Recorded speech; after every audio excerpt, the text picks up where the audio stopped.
賣產品同埋服務點樣先能夠賣到有安全感呢？有方法。嗱，大部分咧賣產品啊、賣服務咧，佢都一定咧係講到最好嘅。嗱，你要清楚啦，當客戶走到埋嚟面前，你就好清楚佢係客戶，佢亦都好清楚咧你係一個 sales。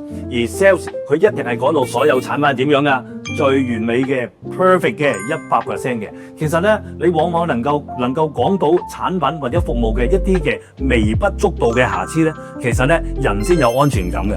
假設啦，譬如我可能係講緊一部手機嘅摺機，我講到好完美啦，好方便啊！啲人咧佢會覺得係聽晒啦，係明白晒啦，但係佢始終咧都係唔購買。點解？因為你仲未去講到一啲微不足道嘅缺點。如果你話哎呀呢部機咧所有嘢都好好啊，不過咧都有一個壞處嘅嗱，咁你諗下客戶會點樣？佢會即刻豎起耳仔咁樣去聽啊！跟住你同佢講，哦呢部因為摺機嘅話咧，咁所以咧佢就會比較係重一啲嘅。如果你唔介意重咧就冇問題，如果你介意重咧，呢部機就唔啱你。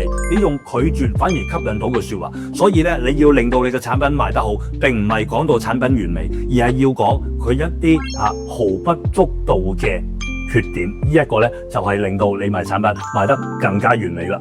好片記得俾朋友